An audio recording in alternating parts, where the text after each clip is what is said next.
रह गई रस्म अज़ा रूहे बिलाली न रही, रह गई रस्म अज़ा रूहे बिलाली न रही, फलसफा रह गया तलकीने गजाली न रही। सलाम, नमस्ते, सत श्री अकाल। मैं हूं आपके साथ हर्षिता मिश्रा और आप देख रहे हैं टाइम्स मेल। तो आखिरकार कर्नाटक में हिजाब का बवाल अब अदालत के फैसले के बाद देश की बड़ी अदालत की तरफ निकल पड़ा। कर्नाटक हाईकोर्ट ने साफ तौर पर कह दिया है कि हर हाल में ड्रेस कोड को फॉलो करना ही होगा। अदालत ने अपने फैसले में यह भी कहा है कि इस्लाम में हिजाब कोई जरूरी नहीं है। लेकिन कर्नाटक के स्कूल कॉलेज से उठने वाला ये विवाद अगर सिर्फ हाईकोर्ट के फैसले तक ही शांत हो जाएगा, ऐसा कुछ होता नजर नहीं आ रहा है।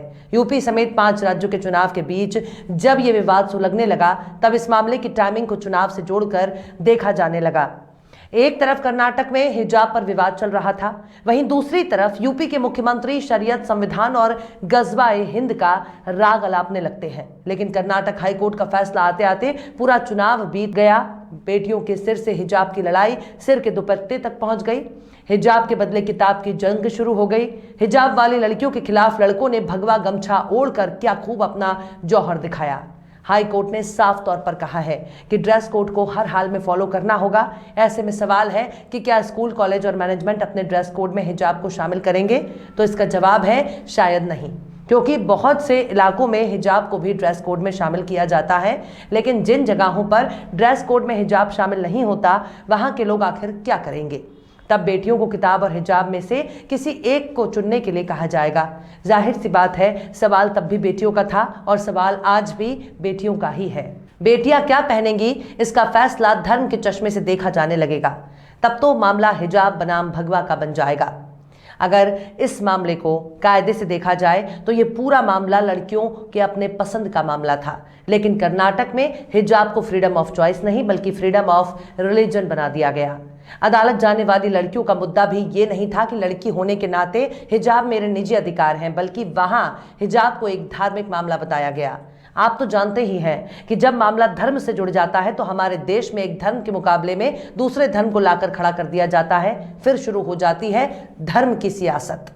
कर्नाटक की छात्राओं ने जब स्कूल कॉलेज में हिजाब बैन के खिलाफ हाईकोर्ट का रुख किया था, तब छात्राओं ने अपनी अर्जी में कहा था कि क्लास के अंदर भी हिजाब पहनने की इजाजत दी जानी चाहिए, क्योंकि ये उनकी आस्था का हिस्सा है। लेकिन कर्नाटक हाईकोर्ट ने कहा है कि हिजाब पहनना इस्लाम में जरूरी नहीं है, लिहाजा स्कूल की यूनिफॉर्म पहनने से मना नहीं किया जा सकता।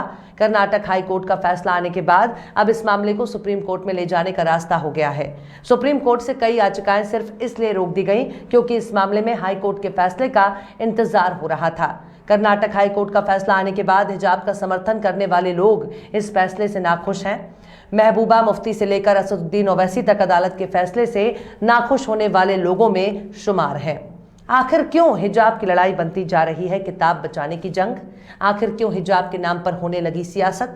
आखिर क्यों हिजाब के सवाल पर शुरू होने लगा बवाल? आखिर क्यों हिजाब का मुद्दा बन गया एक खास मजहब की पहचान? आखिर क्यों स्कूल कॉलेजों में हिजाब पर होने लगी बहस? आखिर क्यों हिजाब का मामला अब जाएगा सुप्रीम कोर्ट? बताएंगे आपको और भी बहुत कुछ। लेकिन आप अगर हमारे चैनल पर नए हैं और पहली बार हमारी वीडियो को देख रहे हैं तो आप हमारे चैनल टाइम्स मेल को सब्सक्राइब कर लें, वीडियो को लाइक कर दें और बेल आइकन का नोटिफिकेशन बटन भी प्रेस कर दें, ताकि बिना देरी हमारी हर खबर आपको मिलती रहे। लौटते हैं अब खबर की तरफ। कर्नाटक हाईकोर्ट ने शिक्षण संस्थानों में हिजाब पर अपना बड़ा फैसला सुनाते हुए छात्राओं की याचिका खारिज कर दी है। अदालत ने कहा है कि इस्लाम धर्म में हिजाब पहनना एक जरूरी अमल नहीं है। इसके साथ ही अदालत अपने फैसले में कहा है कि शिक्षण संस्थानों में यूनिफॉर्म के सिस्टम कानूनन बिल्कुल सही है। इससे संविधान में दी गई अभिव्यक्ति की स्वतंत्रता के अधिकार या निजता की स्वतंत्रता के अधिकार का उल्लंघन नहीं होता है। दरअसल कर्नाटक में उडुपी जिले के 2 सरकारी प्री यूनिवर्सिटी कॉलेजों की कुछ छात्राओं ने हिजाब पहनने से रोके जाने पर हाई कोर्ट का रुख किया था। इन छात्राओं का कहना था कि हिजाब पहनना उनका संवैधानिक अधिकार है। बाद में इस मामले ने इतना तूल पकड़ लिया कि छात्राओं को कर्नाटक हाई कोर्ट का दरवाजा खटखटाना पड़ा। लंबी सुनवाई के बाद चीफ जस्टिस ऋतुराज अवस्थी की अध्यक्षता वाली बेंच ने 25 फरवरी को सुनवाई पूरी करने के बाद अपना फैसला सुरक्षित रख लिया था। इस बेंच में 2 और जज भी शामिल थे, जिनका जस्टिस कृष्णा एस दीक्षित और जस्टिस JM काजी है। अदालत का फैसला आने के बाद केंद्रीय मंत्री प्रहलाद जोशी ने कहा कि मैं कोर्ट के फैसले का स्वागत करता हूं। मैं सभी से अपील करता हूं कि राज्य और देश को आगे बढ़ना चाहिए। हर किसी को हाईकोर्ट के आदेश को स्वीकार करते हुए शांति बनाए रखनी चाहिए। विद्यार्थियों का मुख्य काम पढ़ाई होती है, इसलिए ये सब छोड़कर उन्हें पढ़ना चाहिए और एकजुट रहना चाहिए। वहीं दूसरी तरफ कर्नाटक के मुख्यमंत्री बसवराज बोम्मई ने कहा है कि बच्चों के हित के लिए सबको अदालत का फैसला का पालन करना चाहिए। यह हमारे बच्चों के भविष्य और शिक्षा का सवाल है। कानून व्यवस्था बनाए रखने के लिए जरूरी प्रबंध किए गए हैं। वहीं मजलिस इत्तेहादुल मुस्लिमीन के सरबराह असदुद्दीन ओवैसी ने कहा कि वो इस फैसले से असहमत हैं, क्योंकि संविधान की प्रस्तावना विचार, अभिव्यक्ति, विश्वास और पूजा की स्वतंत्रता की बात कहता है। ओवैसी ने इस मामले में कई ट्वीट किए हैं। पहले ट्वीट में वो लिखते हैं कि हिजाब पर कर्नाटक हाईकोर्ट के फैसले से मैं असहमत हूं। फैसले से असहमत होना मेरा हक है और मैं उम्मीद करता हूं कि याचिकाकर्ता सुप्रीम कोर्ट जाएंगे। मुझे ये भी उम्मीद है कि सिर्फ All India Muslim Personal Law Board ही नहीं बल्कि और दूसरे धार्मिक संगठन भी इस फैसले के खिलाफ अपील करेंगे, क्योंकि इसने धर्म, संस्कृति, भाषण और अभिव्यक्ति की स्वतंत्रता के मौलिक अधिकारों को निलंबित कर दिया है। संविधान की प्रस्तावना कहती है कि हर व्यक्ति को विचार, अभिव्यक्ति, विश्वास और पूजा की स्वतंत्रता है। अगर मेरी आस्था में सिर ढकना आवश्यक है तो ये मेरा व्यक्त करने का अधिकार है। एक मुसलमान के लिए हिजाब भी एक इबादत है। वहीं दूसरी तरफ जम्मू कश्मीर की पूर्व मुख्यमंत्री महबूबा मुफ्ती ने ट्वीट कर कहा कि कर्नाटक हाईकोर्ट का हिजाब बैन को जारी रखने का फैसला निराशाजनक है। एक और हम महिलाओं को सशक्त करने की बात करते हैं, फिर भी हम उन्हें एक साधारण विकल्प के अधिकार से वंचित कर रहे हैं। ये सिर्फ धर्म का नहीं बल्कि चुनने की स्वतंत्रता का भी मामला है। वहीं कर्नाटक में अदालत का फैसला आने से पहले कुछ और ही नजारा देखने को मिला।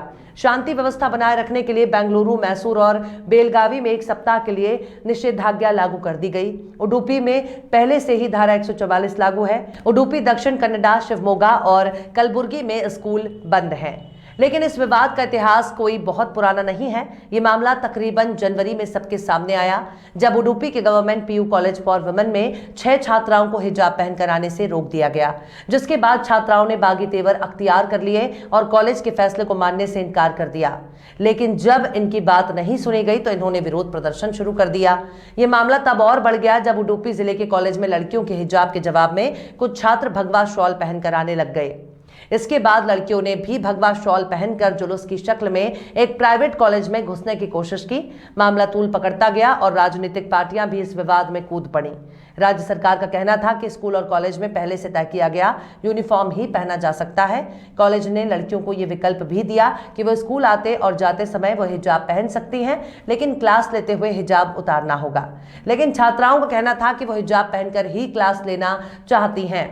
कर्नाटक सरकार ने यूनिफॉर्म को लेकर आदेश भी जारी किया था, जिसके मुताबिक सरकारी शिक्षा संस्थानों की कॉलेज डेवलपमेंट कमेटियां ये फैसला कर सकती हैं कि यूनिफॉर्म कैसी होगी। निजी संस्था ये फैसला कर सकते हैं कि कॉलेजों में यूनिफॉर्म जरूरी है या नहीं। छात्राओं ने हाईकोर्ट में दायर अपनी याचिका में कहा था कि हिजाब पहनना उनका संवैधानिक अधिकार है, लिहाजा उन्हें इससे रोका नहीं जा सकता।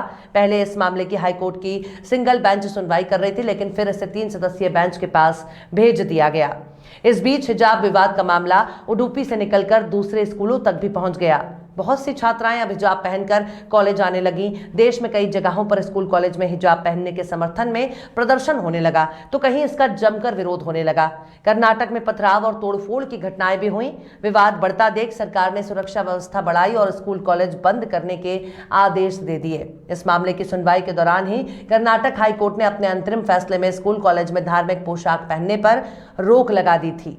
वैसी लड़कियां क्या पहनेंगी, उनका अपना फैसला होना चाहिए। लेकिन कर्नाटक हाईकोर्ट का मामला अब सुप्रीम कोर्ट तक जरूर पहुंचेगा, क्योंकि इस मामले का सवाल धर्म और आस्था से जुड़ा है। इस फैसले के आने से पहले ही इंतजार हो रहा था कि अदालत जल्द इस पर अपना फैसला सुनाए, लेकिन अब फैसला आने के बाद सुप्रीम कोर्ट जाने का रास्ता साफ हो गया। लेकिन एक बात से सत्ता पक्ष बार बार कह रहा है कि धर्म को शिक्षण संस्थाओं से दूर रखा जाना चाहिए, और इसमें कुछ गलत भी नहीं है। लेकिन जब बात निकलेगी तो दूर तक जाएगी। फिर स्कूल, कॉलेज और यूनिवर्सिटी में किसी भी धार्मिक पहचान को दूर रखने पर भी बात होनी चाहिए। शिक्षण संस्थानों में होने वाली प्रार्थना, आरती, भजन कीर्तन, हाथों में कलेवा, जनेऊ, तिलक, प्रसाद, पगड़ी, मंदिरों को भी हटाना होगा। लेकिन शायद धर्म के नाम पर सरकारें ऐसे ही सियासत करती हैं। जरूरी नहीं कि हर मामले में अदालत का ही रुख किया जाए। किसानों ने अपने आंदोलन के जरिए सरकार को झुकने पर मजबूर कर दिया। लड़कियों को इतना कमजोर नहीं समझना चाहिए। एक बात जो कर्नाटक में देखने को मिली, मुस्लिम लड़कियों के साथ गैर मुस्लिम लड़कियों की एकता देखने को मिली। यानी हिजाब के खिलाफ लड़कों ने भले ही किराए पर अपना विरोध जारी रखा, लेकिन उसमें लड़कियां ना के बराबर थी, क्योंकि महिलाएं महिलाओं का विरोध नहीं करती। शायद इसी को महिलाओं की ताकत कहते हैं, जो धर्म, जाति और सियासत से आजाद है। बहरहाल चलते चलते आखिर में अल्लामा इकबाल ने भी क्या खूब फरमाया है, तुम में हूरों का कोई चाहने वाला ही नहीं, तुम में हूरों का कोई चाहने वाला ही नहीं, जलवाए तूर तो मौजूद है, मूसा ही नहीं। फिलहाल इस वीडियो में बस इतना ही। ये वीडियो आपको कैसा लगा कमेंट बॉक्स में आप जरूर बताइए। वीडियो पसंद आए तो लाइक करें। हमारे वीडियो लिंक को फेसबुक, ट्विटर, व्हाट्सएप पर अपने रिश्तेदार, यार, दोस्तों को भी शेयर करें। और बेबाक, निष्पक्ष, स्वतंत्र पत्रकारिता को सपोर्ट करने के लिए आप हमारे यूट्यूब चैनल टाइम्स मेल को जरूर सब्सक्राइब करें। और हाँ, बेल आइकन की घंटी वाली बटन भी आप जरूर दबा दें, ताकि आपको हमारे आने वाले नए वीडियो की नोटिफिकेशन फौरन ही मिल जाए। फिर मिलते हैं किसी और वीडियो में एक नई खबर के साथ। हर्षिता मिश्रा को दीजिए इजाजत। जय हिंद। तो देख लिया आपने हमारे इस वीडियो को। हमें उम्मीद है कि आपने हमारे वीडियो को लाइक किया होगा और दूसरों को भी शेयर किया होगा। अगर अभी तक आपने हमारे चैनल टाइम्स मेल को सब्सक्राइब नहीं किया है तो जल्दी से सब्सक्राइब कर दें और बेल आइकन भी प्रेस कर दें।